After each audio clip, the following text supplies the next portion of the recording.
Hello students, we are going to discuss a very important topic from the chapter electrochemistry, and this topic is very famous for its more number of appearances in entrance, and 2 to 3 times it has come in the last 2-3 boards. Okay, so you can understand that recently this is becoming famous in boards also. Previously it was for only entrance. Okay, whatever. The name of the topic is variation of conductivity and molar conductivity with concentration. The name of the topic is variation of conductivity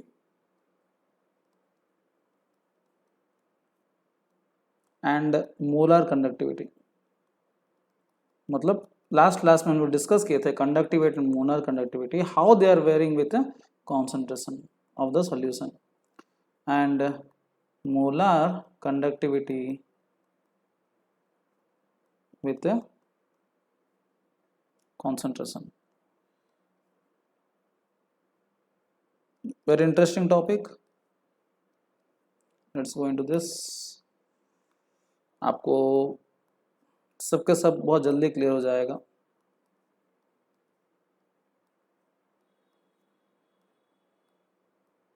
Okay, yes, let's begin. Conductivity. As you all know, conductivity depends upon number of ions. More are the number of ions, more is the conductivity, isn't it? Now the point is, whenever you are decreasing the concentration of electrolytes, whenever we are decreasing the concentration of electrolytes, first point of discussion is about conductivity. As you all know, suppose conductivity is that proportional to number of ions. अगर हम लोग concentration को कमा देंगे, if concentration is decreased, तब क्या होगा guys? Number of ions भी कम हो जाएंगे, क्योंकि आयंस कहाँ से आएंगे? जो आप सॉल्यूट डालोगे है ना, इलेक्ट्रोलाइट डालोगे, वहीं से आएंगे. कॉन्सेंट्रेशन कमाने मतलब आप इलेक्ट्रोलाइट को कमा रहे हो, सॉल्यूशन में अमाउंट ऑफ इलेक्ट्रोलाइट कमा दे रहे हो. Because you are decreasing the amount of electrolyte, the number of ions decreases. If the number of ions decreases, I can directly say that conductivity will also decrease. क्या होगा आपका? Conductivity भी decrease हो जाएगा. ठीक है, so this is a point here. तो concentration कमा रहे मीन्स व्हाट? आप क्या कर रहे हो? कंडक्टिविटी को कमा रहे हो. This is a conclusion directly. Concentration बढ़ाएंगे तो क्या होगा? कंडक्टिविटी बढ़ेगा, है ना. No problem in that, directly आपको समझ में आ जाएगा.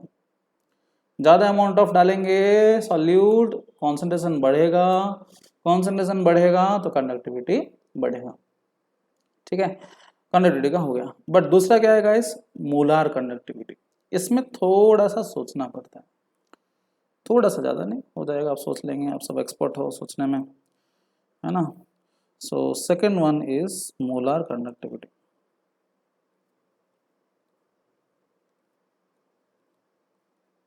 Molar conductivity, actually conductivity was denoted by kappa, है ना. मोलर कंडक्टिविटी किसके ऊपर डिपेंड करता है? उसका फॉर्मूला क्या है? Lambda M is equal to, formula क्या है इसका? Kappa by C. तो मैं बोल सकता हूँ कि यहाँ पे क्या है कि lambda M is directly proportional to kappa and lambda m is also inversely proportional to concentration, है ना.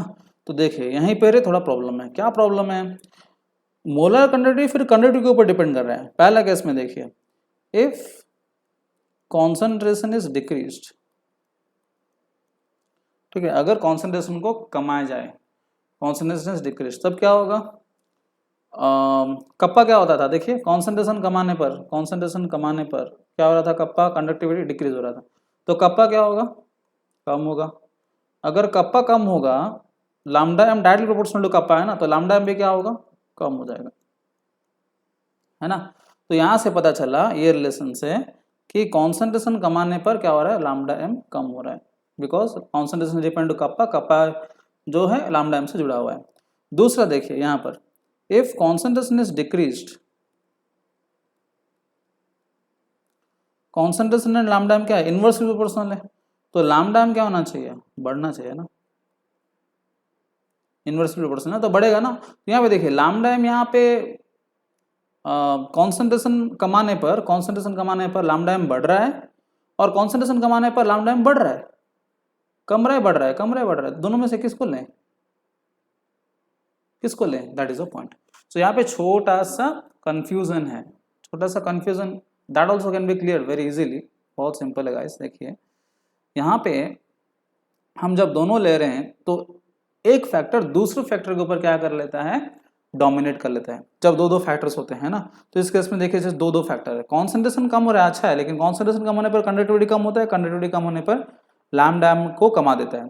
तो बात ये है कि कौन सा फैक्टर किसके ऊपर डोमिनेट करेगा। यहाँ पे देखिए कॉन्सेंट्रेशन मतलब क्या है गाइस, आपको पता है जनरली कॉन्सेंट्रेशन को बढ़ाना कमाना मतलब वॉल्यूम से रिलेटेड होता है ना। तो मैं इसको ऐसे लिख सकता हूँ, lambda M is equal to kappa by c. इसको मैं ऐसे लिख सकता हूँ, कप्पा बाय सी की जगह में concentration means what, N by V. इसको मैं ऐसे लिख सकता हूँ, kappa into V by N. ठीक है, तो यहाँ पे क्या हो जाएगा, इज इक्वल टू क्या हो जाएगा, कप्पा इंटू वॉल्यूम हो जाएगा, if N is equal to 1, number of moles आप अगर मान लिए तो कप्पा इंटू वॉल्यूम हो जाएगा, है ना। तो यहाँ पे कॉन्सेंट्रेशन को बढ़ाना मतलब वॉल्यूम को कमाना, कॉन्सेंट्रेशन को कमाना मतलब वॉल्यूम को बढ़ाना। तो यहाँ पे होता क्या है, अल्टीमेटली क्या होता है, देखिए मैं आपको क्लियर करने के लिए ट्राई कर रहा हूँ। यहाँ पे दो फैक्टर है ना, लैम्डा एम कम होना चाहिए, लैम्डा एम बढ़ना चाहिए, लेकिन अल्टीमेटली क्या हो जाता है आपका, लैम्डा एम जो है फाइनली क्या हो जाता है आपका, लैम्डा एम जो है बढ़ना चाहिए कम होना चाहिए, दोनों होना चाहिए, लेकिन एक्चुअली में क्या होता है, लैम्डा एम बढ़ जाता है with decrease in concentration.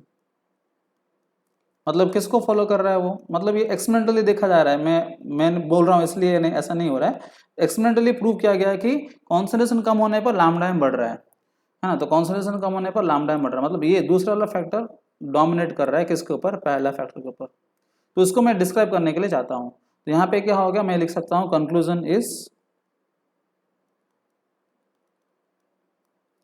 Second factor dominated over dominates over first factor. देखो आप किसी ना किसी को विन करवाना है ना, और किसी ना किसी को लूज करवाना है, सो वो डिपेंड करेगा experimentally. So second factor dominates over first factor. तो ऐसे कैसे हो रहा है वो आपको एक्सप्लेन कर रहा हूँ।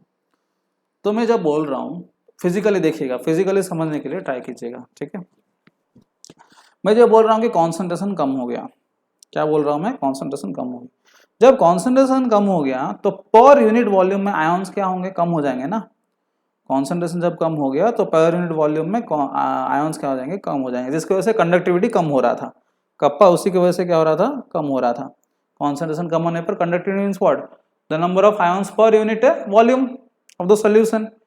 तो कॉन्सेंट्रेशन कमा तो कप्पा आई मीन कंडक्टिविटी कम हो जा रहा था। तो यहाँ पे कंडक्टिविटी जब नंबर ऑफ आयंस कम हो रहा है बहुत अच्छा है, तो नंबर ऑफ आयंस अगर कम हो जाएगा तो मोलर कंडक्टिविटी भी कम होना चाहिए, लेकिन मोलर कंडक्टिविटी में वॉल्यूम के साथ भी रिलेटेड है ना। देखिए यहाँ पे मोलर कंडक्टिविटी किसके ऊपर रिलेटेड है, वॉल्यूम के साथ भी रिलेटेड है ना। तो यहाँ पे मैं जब कॉन्सेंट्रेशन को कमा रहा हूँ, कॉन्सेंट्रेशन को कमा रहा हूँ मीन्स व्हाट, वॉल्यूम को बढ़ा रहा हूँ। कॉन्सेंट्रेशन कमाना मतलब वॉल्यूम को बढ़ाना ही ना, कॉन्सेंट्रेशन को कमाना मतलब C is equal to N by V, तो वॉल्यूम को क्या करना, बढ़ाना। तो मैं यहाँ पे इतना वॉल्यूम बढ़ा दे रहा हूँ कॉन्सेंट्रेशन कम करते करते कि वो जो आयंस पहले से प्रोड्यूस थे, है ना, देखो पहले पर यूनिट वॉल्यूम का आयंस कम हो जाएंगे, ध्यान से सुनिएगा, ठीक है। पर यूनिट वॉल्यूम में आयंस कम हो जाएंगे क्योंकि आपने पानी डाल दिया, डाइल्यूट कर दिया उसको, होंगे कि नहीं, कम होंगे ना। जैसे कि मान लीजिए 1 लीटर में 100 आयंस थे, तो जितना बिंदास मूव कर रहे थे, जितना कंडक्टिविटी था, और 1 लीटर जब पानी ऐड कर देंगे तो 2 लीटर हो जाएगा। 2 लीटर में आपका 100 आयंस, तो 1 लीटर में 100 आयंस, 2 लीटर में 100 आयंस। तो 100 आयंस के ऊपर डायरेक्ट डिपेंड करता है, हमको पता है कंडक्टिविटी। लेकिन यहाँ पे 100 आयंस का जो था अभी वॉल्यूम क्या हो गया, बढ़ गया दूसरे केस में, है ना। कॉन्सेंट्रेशन कमा दिए, तो कॉन्सेंट्रेशन कमा दिए तो यहाँ पे पर यूनिट वॉल्यूम कम हो गया, मानता हूँ। पर यूनिट वॉल्यूम कितना हो गया, 100/2 हो गया। पहले वॉल्यूम कितना था, पर यूनिट वॉल्यूम 100/1 था, 100 आयंस पर 1 लीटर। अभी क्या हो गया, 100/2 लीटर्स हो गया। 100/100 आयंस पर 2 लीटर्स मतलब क्या है आपका 50 आयंस पर 1 लीटर, तो पर यूनिट लीटर कम हो गया। लेकिन आयंस का मूवमेंट, आयंस का जो मूवमेंट, जो जितना वो फ्रीली मूव कर सकता है वो तो बढ़ गया ना। अभी वो बिंदास मूव कर सकता है, पहले कंजेस्टेड था 1 लीटर के अंदर, अभी क्या कर दिया 2 लीटर्स में उसका आपने वॉल्यूम बढ़ा दिया तो वो अभी फ्री हो गया, वो आराम से मूव कर सकता है अभी। तो अब जब आराम से मूव कर सकता है तो कंडक्टिविटी बढ़ेगा कि नहीं, वो आराम से मूव कर पा रहा है ना, तो वही हो रहा है। तो आप जब कॉन्सेंट्रेशन को कमाते हो या वॉल्यूम को बढ़ाते हो, है ना, 1 लीटर की जगह में 2 लीटर करते हो, तो number of ions per unit volume कम हो जाता है, number of ions per unit volume कम हो जाता है। बट आपको वॉल्यूम इतना ज्यादा बढ़ जाता है, आपका वॉल्यूम इतना ज्यादा बढ़ जाता है कि वहां पे जो फैक्टर है कॉन्सेंट्रेशन, नंबर ऑफ आयंस कम होने का जो फैक्टर है वो डोमिनेट हो जाता है। समझ गए, समझ गए? यहाँ पे ये फिजिकली मैं आपको समझाया कि आप जब एक सॉल्यूशन में मान लीजिए 1 लीटर का सॉल्यूशन है, 2 लीटर का, 1 लीटर का सॉल्यूशन जिसमें 100 आयन है, तो यहाँ पे पर यूनिट वॉल्यूम आपका नंबर ऑफ आयंस कितने हैं 100 है। आप इसको डाइल्यूट कर देंगे, डाइल्यूट करेंगे या तो कॉन्सेंट्रेशन कमा देंगे, डाइल्यूट करेंगे या कॉन्सेंट्रेशन को कमा देंगे। तो कैसे करेंगे, और 1 लीटर ऐड करेंगे तो क्या हो जाएगा 2 लीटर। 2 लीटर के लिए नंबर ऑफ आयंस कितना हो जाएंगे 100 ही रहेंगे, क्योंकि आपने पानी ऐड किया ना, इलेक्ट्रोलाइट को तो ऐड नहीं किया, तो जितना इलेक्ट्रोलाइट पहले थे अभी भी उतना ही है, तो 100 आयन पहले थे तो 100 आयन अभी भी होंगे, तो 100 आयन अभी क्या हो गए 2 लीटर में हो गए, तो 1-1 लीटर में कितना हो जाएगा 50 हो गया।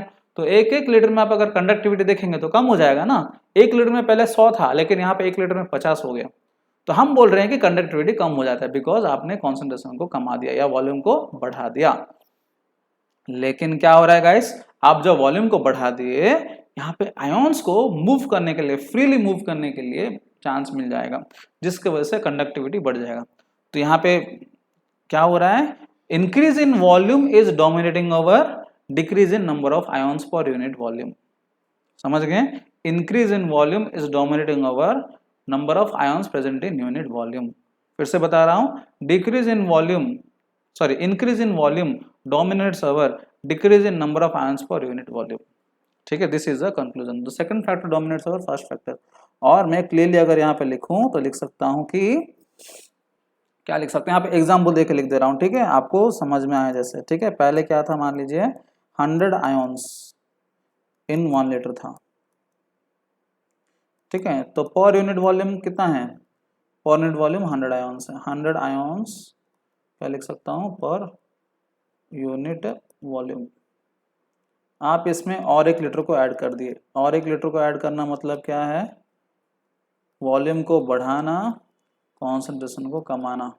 तब ये कितना हो जाएगा, 100 आयंस ही रहेंगे बट किस में रहेंगे, 2 लीटर में रहेंगे। ठीक है, तो इस केस में क्या हो जाएगा, 200 आयंस पर 2 यूनिट वॉल्यूम्स, 2 लीटर में 2 यूनिट वॉल्यूम्स ना, तो क्या हो जाएगा 100 पर 2 यूनिट वॉल्यूम्स, तो ये क्या हो जाएगा 50 आयंस पर यूनिट वॉल्यूम। तो पर यूनिट वॉल्यूम में आयंस कम हो गया, तो पर यूनिट वॉल्यूम जब आयंस कम हो गया 50 हो गया, तो क्या कम हो जाएगा, कंडक्टिविटी कम हो जाएगा। लेकिन जो वॉल्यूम बढ़ा ना 2 यूनिट वॉल्यूम, वो क्या करेगा, आपका मोलर कंडक्टिविटी को बढ़ा देगा। तो कंडक्टिविटी कम होता है, मोलर कंडक्टिविटी बढ़ता है with decrease in concentration, with decrease in concentration. This is a conclusion. ठीक है, ओके गाइस, समझ गए? समझ में नहीं आया तो 2 बार 3 बार देखिए। ठीक है, यस, नेक्स्ट ये हो गया। देन हम लोग थोड़ा आगे चलते हैं और इसका ग्राफ है। तो मोलर कंडक्टिविटी आपको पता चल गया ना, then we can use also limiting molar conductivity. क्या है, limiting molar conductivity. So molar conductivity and limiting molar conductivity में क्या डिफरेंस है, छोटा सा डिफरेंस है बस। क्या है कि the molar conductivity measured at, इसको मैं डिफाइन कर सकता हूं as the molar conductivity measured eight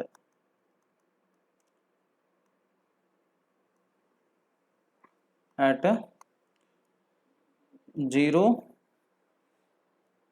concentration, limiting ना, कॉन्सेंट्रेशन बहुत कम हुआ, और इनफाइनाइट डाइल्यूशन। लिमिटिंग मतलब कम, क्या कम, कॉन्सेंट्रेशन कम, कितना, ऑलमोस्ट 0, इसलिए इसको रिप्रेजेंट कैसे करते हैं, लैम्डा m नॉट। और कभी कभी ऐसे रिप्रेजेंट करते हैं लैम्डा m इनफिनाइट। नॉट का मतलब क्या है कि जीरो मेंशन कर रहा है ना, molar conductivity at zero concentration. इसका मतलब क्या है, molar conductivity at infinite dilution, both are same. आप अगर बहुत पानी डाल देंगे तो कॉन्सेंट्रेशन जीरो को अप्रोच करेगा ना, ज़्यादा डाइल्यूट कर दिए तो कॉन्सेंट्रेशन क्या होगा, जीरो को अप्रोच करेगा, वही है। ठीक है, तो यहाँ पे एक ग्राफ बना है ना। ग्राफ किस किस के बीच में, मोलर कंडक्टिविटी एंड कॉन्सेंट्रेशन के बीच में। लिमिटिंग को मोलर कंडक्टिविटी से कुछ लेना देना नहीं है। सो ग्राफ है एक, एनसीईआरटी में आप देख सकते हो ऐसा graph, made between lambda m molar conductivity and concentration to the power half, इसका मतलब रूट सी। ठीक है, इन दोनों का यूनिट्स यहाँ पे है, इसका सी का क्या है, मोल पर litre to the power half, और इसका जनरली सीजीएस यूनिट में अगर लेंगे तो लैम्डा m का यूनिट क्या हो जाएगा, Simon centimetre square mole inverse, है ना। ये ग्राफ, तो ग्राफ कैसे आता था, दो प्रकार के इलेक्ट्रोलाइट्स है, एक वीक इलेक्ट्रोलाइट और एक स्ट्रॉन्ग इलेक्ट्रोलाइट। ठीक है, एक वीक इलेक्ट्रोलाइट और एक स्ट्रॉन्ग इलेक्ट्रोलाइट। वीक इलेक्ट्रोलाइट का क्या था ग्राफ, ऐसे था। तो कैसे हम आपको बताऊंगा, स्ट्रॉन्ग का कैसे था, ऐसा था, ये एक्सपेरिमेंटल है। ठीक है, ये केसीएल का एग्जांपल लिया गया है, strong electrolyte. What is the meaning of strong electrolyte, strong electrolyte that electrolyte which furnishes more number of ions in the aqueous solution। ठीक है, ऐसा क्या लिया गया था। सो KCl आपका स्ट्रॉन्ग इलेक्ट्रोलाइट था।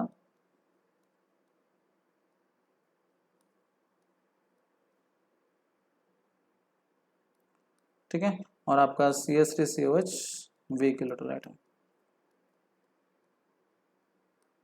ठीक है, तो दोनों के लिए कैसे हुआ मैं आपको थ्रू इक्वेशन समझाता हूँ। देवर साइंटिस्ट पॉलस डी बाय हकल, तो उन्होंने बताया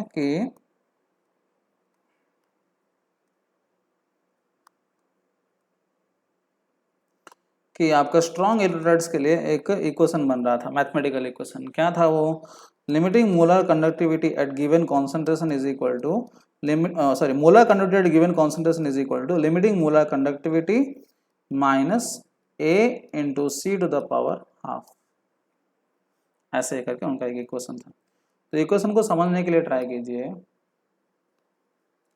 ये आपका क्या है, मोलर कंडक्टिविटी गिवन कॉन्सेंट्रेशन किस में है, वाई एक्सिस में है, और सी आप किस में है, एक्स एक्सिस में। तो ये क्या हो जाएगा, आपका स्लोप हो जाएगा m, negative slope. Negative slope obviously क्या होगा, ऊपर से नीचे आएगा ना, देखिए ऊपर से नीचे आ रहा है। एंड यहाँ पे इंटरसेप्ट भी है सी क्या है, लैम्डा m नॉट। तो यहाँ पे टच करेगा थोड़ा सा, क्योंकि नहीं दिखा है एनसीईआरटी में, थोड़ा सा टच करता है। एंड इसका वैल्यू कितना है, lambda m not. Lambda m not देखिए यहाँ पे कॉन्सेंट्रेशन जीरो है ना, ये पॉइंट में देखिए कॉन्सेंट्रेशन जीरो है। जब कॉन्सेंट्रेशन जीरो तो यहाँ पे जो मोलर कंडक्टिविटी आप मेजर करोगे तो ऑब्वियसली मिलेगा ना लिमिटिंग मोलर कंडक्टिविटी। तो यहाँ पे कुछ कुछ बुक्स में टच नहीं करता है, थोड़ा सा छोड़ देता है, मतलब छोड़ने का मतलब क्या है, अप्रोचेस जीरो। ठीक है, बट ये जो ए का वैल्यू है, a is your negative slope, a constant है, ए क्या है आपका, एक कांस्टेंट है। सो ये कांस्टेंट जो है अलग अलग इलेक्ट्रोलाइट के लिए अलग अलग वैल्यूज हैं। ठीक है, जैसे कि एग्जांपल टाइप्स ऑफ इलेक्ट्रोलाइट्स, जैसे मान लीजिए NaCl को डाला गया, NaCl का चार्जेस क्या है, इसको हम लोग ब्रेक करके कैसे लिख सकते हैं, Na plus plus Cl minus. इसका भी चार्ज +1 है और इसका भी चार्ज प्लस या माइनस जो भी है 1 ही है। इसको हम लोग क्या बोलते हैं, उनके हिसाब से 1 इलेक्ट्रोलाइट। क्या है ये, 1 इलेक्ट्रोलाइट। NaCl 1 इलेक्ट्रोलाइट है। KCl भी क्या होगा, 1 होगा, K plus plus Cl minus. तो ये सारे 1 के लिए एक वैल्यू होता है ए का। ठीक है, ये आपका एक्सपेरिमेंटल वैल्यूज हैं, जो कि आप एक कांस्टेंट है जिसको आप यूज कर सकते हो, बुक में मेंशन्ड नहीं है। ठीक है, लेकिन आपको दिया रहता है कभी कभी। ठीक है, लेकिन ग्राफ समझने के लिए ट्राई कीजिए। ये क्या है, y is equal to mx plus c का फॉर्मेट में है। तो this is what a line equation having a slope m and intercept c, है ना। तो इसलिए लाइन इक्वेशन बना। ठीक है, वैसे आपका है NaCl का हो गया। वैसे आप अगर MgCl2 लेंगे, MgCl2 को क्या लिख सकते हैं, Mg2 plus plus 2Cl minus, है ना। इसका मतलब क्या है, कैटन के ऊपर चार्ज क्या है, कैटन का चार्ज 2 है, एनोन के ऊपर चार्ज क्या है, सॉरी 1, हाँ 2। एंड यहाँ पे और एक बात, आप जब ऐसे लिख रहे हो तो आप क्या करोगे, चार्ज को लेना है ना, तो यहाँ पे 2 और यहाँ पे Cl का चार्ज कितना है 1, तो इसका क्या लोगे आप 2,1 और 2-1 इलेक्ट्रोलाइट, टाइप ऑफ इलेक्ट्रोलाइट। तो ऐसे टाइप को ले आता है, उसके हिसाब से आपका ए का वैल्यू फिक्स रहता है। ठीक है, ये आपका हो गया किसके लिए, स्ट्रॉन्ग इलेक्ट्रोलाइट के लिए, ये आपका हो गया स्ट्रॉन्ग इलेक्ट्रोलाइट के लिए। वैसे वीक के लिए कैसे निकालेंगे, वीक के लिए हमारा कौन सा यूज करना है, ऑस्टवर्ड्स डाइल्यूशन लॉ अप्लाई करना है वीक इलेक्ट्रोलाइट्स के लिए इक्वेशन। सो बहुत सिंपल है, ज़्यादा कुछ कॉम्प्लेक्स नहीं है। ऑस्टवर्ड्स डाइल्यूशन लॉ आपको याद होगा, 11th क्लास में पढ़े थे।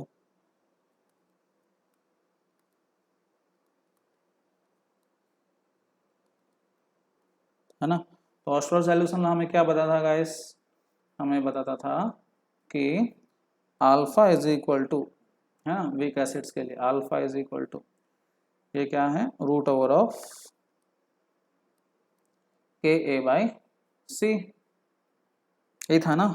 यहाँ पे देखिए क्या है, alpha is inversely proportional to root सी।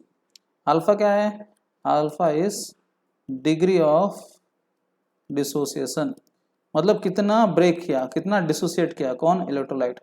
आपको ये बोल सकता हूँ कि जितना ज़्यादा, मैं ऐसे लिख सकता हूँ, जितना ज़्यादा डिसोसिएट करेगा उतना ज़्यादा कंडक्टिविटी बढ़ेगा, तो लैम्डा m ऐसे लिख सकता हूँ, डायरेक्टली प्रोपोर्शनल टू अल्फा, क्योंकि जितना ज़्यादा टूटेगा उतना, जितना ज़्यादा आयंस होंगे उतना मोलर कंडक्टिविटी होगा। तो मैं ऐसे लीड कर सकता हूँ, अल्फा की जगह मैं क्या डिल डाल दूंगा, lambda m, lambda m is inversely proportional to root c, और इसको ऐसे लिख सकता हूँ, lambda m into root c is equal to क्या हो जाएगा, ये कांस्टेंट हो जाएगा। ठीक है, तो लैम्डा m कहाँ पे है, x एक्सिस पे और ये y एक्सिस पे, X Y is equal to constant, किसका इक्वेशन है, हाइपरबोला का इक्वेशन है। हाइपरबोला कैसे होता है, देखिए वीक का जैसे है ना, CH3COH ऊपर से नीचे दिख रहा है आपको, है ना, हाइपरबोला ऑलमोस्ट अप्रोचिंग क्या है, 0, है ना। कम कॉन्सेंट्रेशन में क्या होता है, मोलर कंडक्टिविटी क्या है, ज़्यादा होता है ना। कम कॉन्सेंट्रेशन में स्ट्रॉन्ग का भी ज़्यादा है, वीक का भी ज़्यादा है, धीरे धीरे धीरे क्या हो रहा है, कम होता जा रहा है, ऐसे चलते जा रहा है, ऐसे भी चलते जा रहा है। ठीक है, क्लियर, ज़्यादा था KCl का, धीरे धीरे कम होते जा रहा है, CH3 के ज़्यादा था, धीरे धीरे कम होते जा रहा है। ठीक है, so this is a explanation of the graph. एक ग्राफ के साथ क्वेश्चन आ गया था हमारा बोर्ड में। ठीक है, सो नेक्स्ट वीडियो में हम लोग पढ़ेंगे कॉललॉट्स लॉ। ठीक है, hope you understood till now. अगर समझ में नहीं आया then you can go to this video again and again. Okay, thank you very much for attending hearing. आपको समझ में नहीं आया then you can go for this video again and again, आपको समझ में आ जाएगा। Nothing is new. Okay, bye.